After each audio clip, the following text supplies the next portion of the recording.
Powered by the Las Vegas Review-Journal, this is Vegas Nation Game Day. Presented by D&R House of Diamonds, making luxury affordable. Located in the One Summerlin building in downtown Summerlin. Thanks so much for joining us for this week's episode of Vegas Nation Game Day. I'm your host, Cassie Soto. It is rivalry week once again. The Raiders are getting ready to hit the road and take on the Kansas City Chiefs at Arrowhead Stadium. The Raiders will have to make some major adjustments if they're hoping to get a win on Sunday. So with that, let's go ahead and get to our opening drive, brought to you by Capriotti's. There's no better time than game time to score party favorites. Order online to get Capriotti's party trays, box lunches, or large subs for the whole crew. Raiders beat writer Vinny Bonsignor here with me. Vinny, the last time these two teams matched up against each other, the Raiders were leading the AFC West and the Chiefs were still trying to figure themselves out. And yet Kansas City still won that game. Fast forward to today, the Chiefs are riding a 5-game win streak and the Raiders are fighting to stay alive in the playoff picture. What has changed for these teams since November 14th? Well, I'll tell you what, that seems like a long time ago for the Raiders, and they've kind of been on a little bit of a tailspin ever since then. What's changed is the Kansas City Chiefs got better defensively. It kind of started in that game against the Raiders. Remember, they had struggled defensively coming into that game, and then offensively, they haven't quite found their entire identity. It's still a little bit of a struggle for the Chiefs, but certainly in that game, it was probably the Chiefs' best offensive game of the year, and the Raiders had to come up with some answers so that doesn't happen again. The Chiefs were able to run the ball. They were able to protect Patrick Mahomes. He had a highly effective game. The Raiders' offense was just non-existent in that game, and that led to a tired defense in the fourth quarter. That's kind of where it all fell apart. So the Raiders have to get back to the consistent football they were playing prior to that game and kind of hope that the Chiefs fall back into some bad habits, because they're not completely out of those bad habits, the Chiefs are on a winning streak, but they still haven't quite put it together as they have in the past. On that note, obviously, these division games are always important, and you mentioned some key points there. How badly do the Raiders need this win, and how do you see them going about getting that win in Kansas City? Well, whatever they did in Dallas, they have to recapture, reconjure, just rekindle, whatever it is, because that was the aggressive Las Vegas Raider football team that has won football games this year. When they deviate from that, that's when they run into problems. It was crisp, they were aggressive, they were completing passes downfield, they were running the ball, they were playing just a good enough defense to get out of there with the win. If they could replicate what they did in Dallas, and it wasn't too long ago, it was just 2 weeks ago basically, that they did that in Dallas. If they can replicate that, they've shown that they could play with anybody on their schedule, and that would include the Kansas City Chiefs. But any deviation from that, that's when they get in trouble, and they can't afford to lose this game on Sunday against the Chiefs. Wrapping things up here, Christmas came early for kicker Daniel Carlson and punter A.J. Cole, both signing 4-year extensions to remain with the Raiders. Why was it so important to make sure these guys were locked in for the future?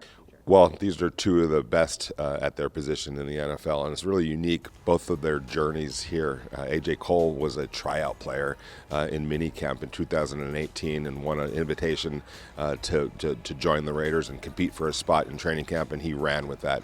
Daniel Carlson was a 5th-round draft pick by the Minnesota Vikings that same year and was cut after 2 games in just a rash of impatience by the Vikings after he struggled his first 2 games. And he didn't know where his career was headed. He was literally sitting on his couch with his wife trying to figure out what's the next step. He gets a call from the Raiders. He comes to the Raiders back in Oakland in 2018, has a great rest of his career, that rookie season, and it's basically led to this point. And so both of those players have earned it. They're both two of the best at their positions. And I don't expect that to change over these next few years while they're still here. Flip the Field, brought to you by Pirate Plumbing, the masters of disasters. Hey everyone, it's Heidi Fang here, and I'm joined with our Review Journal sports columnist Ed Graney, and it's time to flip the field and take a look at the Kansas City Chiefs, division rivals of the Raiders, who the Raiders actually beat in Arrowhead in 2020. Ed, if I had to ask you what the keys to the game were, what would you say? Heidi, the first thing they did right is get the bus going and made that victory lap around the stadium afterwards. That was pretty awesome. What they did on the field before that was they were really aggressive, both offensively and defensively. They took shots downfield. They really came after Pat Mahomes up front. They got very aggressive up front. They forced Mahomes into a crazy interception, and they really he played into their hands. Pat Mahomes won't do that a lot. He'll usually be on his own terms. Now, he hasn't been great this year, so if you can get after him this week with Crosby and all those guys up front, maybe there's a chance that they would repeat what they did last year. Offensively, Derek Carr has to push the ball down the field. Ed, Raiders fans know about those infamous Chief fans and the famous barbecue. What do you expect to hear out of those fans, the tailgating, the atmosphere in Arrowhead? Listen, Heidi, this is by far one of the best fan bases in all of football. I'm looking at the weather right now. I am the weatherman today, and on Sunday it's going to be 55 degrees, high, 34 low. I don't see any wind. I don't see any snow or rain, so the elements should be fine. But playing in Arrowhead Stadium is very, very hard. In fact, Raiders quarterback Derek Carr talked to us about that right now. Their fans aren't so nice to us, but still, it's a really cool atmosphere to be in. It's super loud. I've always liked playing in loud stadiums anyway, because I'm just in, it's more you're just in your own helmet. You don't have to hear anything else or any of the chatter. You just play football. Vegas Nation Injury Brief, sponsored by 90 Injury Law. One major injury on offense for the Raiders and a whole bunch on the defensive side. I'm Adam Hill with your injury report going into the Kansas City game. Darren Waller, star tight end, will miss Sunday's game. That's the second straight game he'll miss after leaving the Dallas Cowboys game on Thanksgiving with knee and back issues. A major injury for the Raiders. They'll find out throughout the week whether he'll be able to come back next week, but certainly some concern even long-term for Darren Waller here. On the defensive side of the ball, let's just say everybody's hurt at this point. The entire linebacking core is listed on the injury report. Patrick Onwuasor out. Denzel Perriman doubtful. That's a major loss, leading tackler in the league for the Raiders. He will most likely not play against Kansas City, but they avoided designations for most of the rest of the linebacking core, but certainly banged up in that area. That's why they brought in Will Compton this week to play on that side. Carl Nassib on the defensive line, he is also out for this week. So a whole lot of injuries, but maybe some optimism as well. Trayvon Mullen, cornerback, he's been out for a long time since that Chargers game back in October. Looks like he may be activated in time to play on Sunday. So that's a good sign for the Raiders. Darius Philon, also on injured reserve. He may be activated as well ahead of that game. So maybe some reinforcements on the way with so many guys injured right now at this point in the season for the Raiders. With your injury report, I'm Adam Hill. D&R House of Diamonds is Las Vegas's elite private office jeweler, the perfect bridge between internet pricing and a traditional brick-and-mortar jewelry store. We specialize in loose diamonds, natural and lab-grown, engagement rings, fashion jewelry, custom design, and jewelry repairs. We operate by appointment in our beautiful offices in the One Summerlin building, downtown Summerlin. Our great relationships with the world's largest diamond wholesalers and our low overhead saves you hundreds, if not thousands, on your purchase. Vegas Nation Game Day Live. The latest Raider breaking news on VegasNation.com 90 minutes before kickoff. Game Day Live, sponsored by South Point Sportsbook.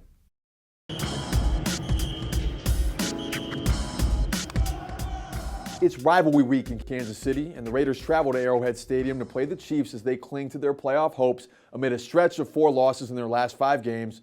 And of course, we here at Vegas Nation can't talk about the Chiefs without talking about Patrick Mahomes.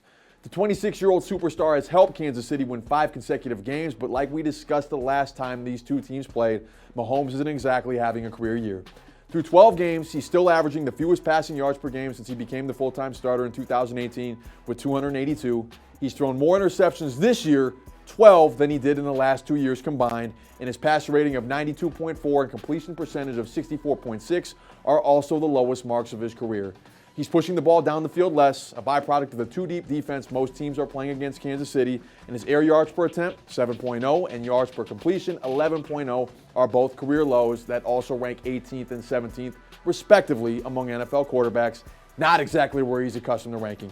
He hasn't thrown a touchdown pass since November 14th, and that was the night he played the best game of his season, throwing for 406 yards and 5 touchdowns against, you guessed it, the Raiders. Those totals both represent season highs or in line with how he's played against the Raiders throughout his career thus far. In 7 games against the Raiders, Mahomes is averaging 326.9 passing yards per game and has thrown for 20 touchdowns, the most against any opponent of his career against just 3 interceptions. His passer rating of 109.7 against Las Vegas actually exceeds his sublime career mark of 105.1, and he's 6-1 in those matchups, losing only last season at Arrowhead Stadium. The Raiders couldn't slow Mahomes at all when they played last month at Allegiant Stadium, marking the only time this year they haven't recorded one sack. They have to pressure Mahomes on Sunday, or it could be a very, very long afternoon. I'm Sam Gordon, and that's the story by the numbers. Vegas Nation Fan Zone, sponsored by your Southern Nevada Toyota dealers. Toyota, let's go places. The Raiders have fans from all over, and when they come to Vegas to watch their team, they got to stay somewhere. For one fan, that's Raider Camp.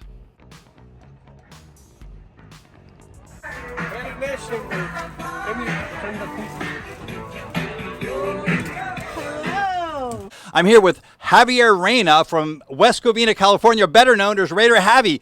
Raider Javi, tell me about Raider Camp. Hey, this is my campground right here. I'm on Oasis RV Resort. That's right near the stadium, actually. Yeah, like 5 minutes from the stadium, and it's a nice place to stay. I love it.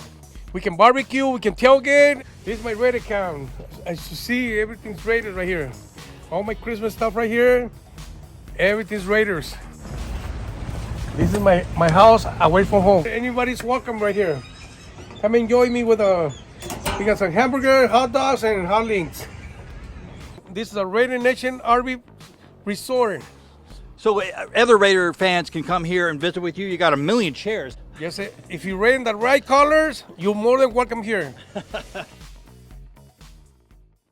That's a wrap for this week's episode of Vegas Nation Game Day. Please join us for an early episode of Vegas Nation Game Day Live at 8:30 a.m. on Sunday as we get you ready for the Raiders Week 14 matchup versus the Kansas City Chiefs. For our entire Vegas Nation crew here, I'm Cassie Soto. We'll see you on Sunday. Vegas Nation Game Day, presented by DNR House of Diamonds, making luxury affordable. Located in the One Summerlin building in downtown Summerlin.